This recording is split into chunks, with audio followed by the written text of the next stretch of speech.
So this lemon tree, it's a shame that it's so close to the house. It's full of lemons. If we give it a little bit of water, it will give us excellent lemons, and it is actually nice. We would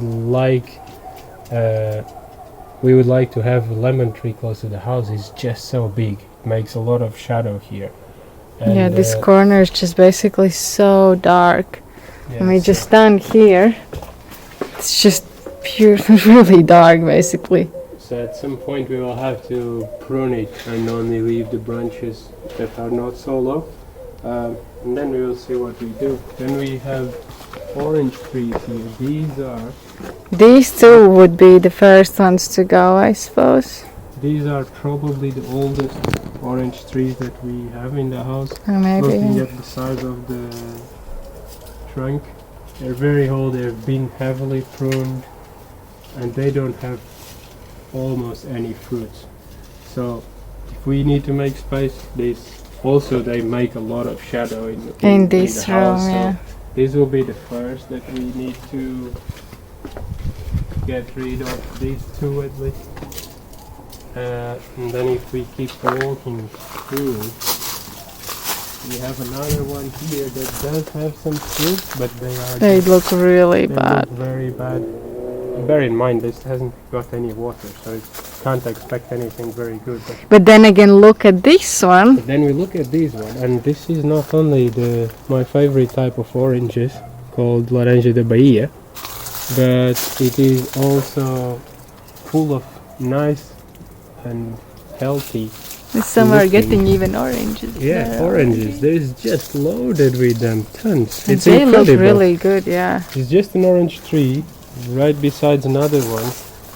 Same amount of water, same amount of light, Care. same soil, and one is just really good and the other is nearly dying. So we had planned to take all these trees near the house. Now that we look at the fruits, we may need to reconsider if we do it straight away or how do we do it basically.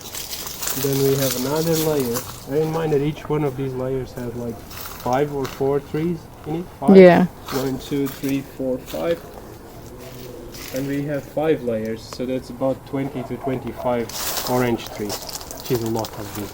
We have another one here. This is not looking very healthy. This is the space that we want to clear up.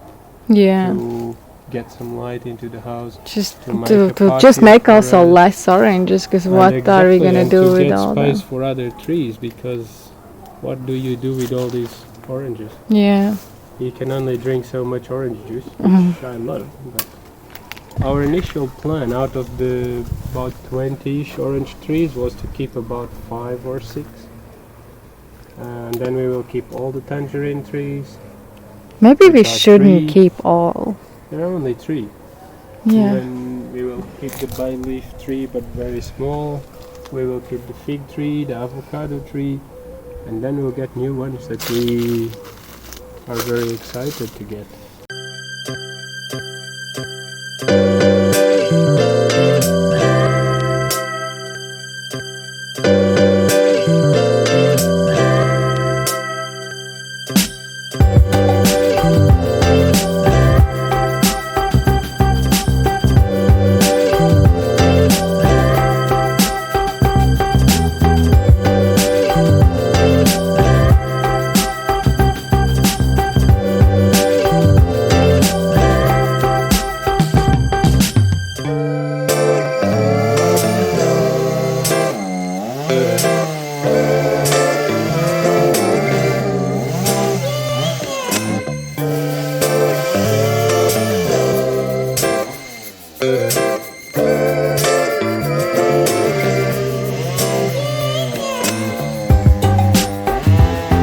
So this is what happened yesterday.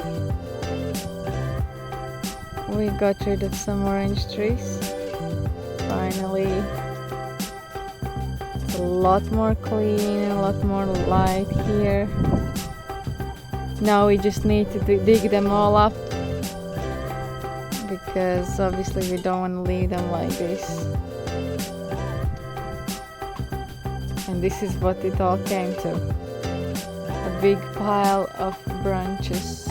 And also here we have lots of wood to burn for winter.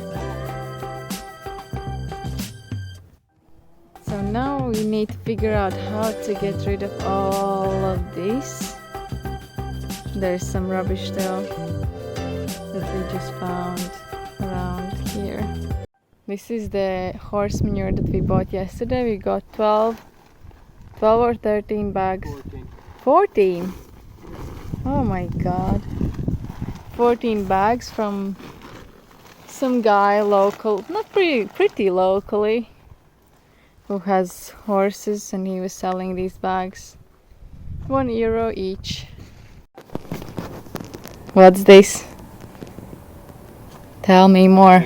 People. So we are just putting some cardboard. We have put some manure on the tree. We are putting some cardboard now. The idea is to put some mulch on top. So as you can see, this is very dry sand. So we are hoping that this will give a bit of the manure will bring some nutrients in, and then this will help us to retain more moisture when we water it, because you can see all this circle. Usually we fill all these up with water, but the water just evaporates, of course. So with these and some mulch on top, we are hoping that we will get a bit of more water retention. So that's the idea.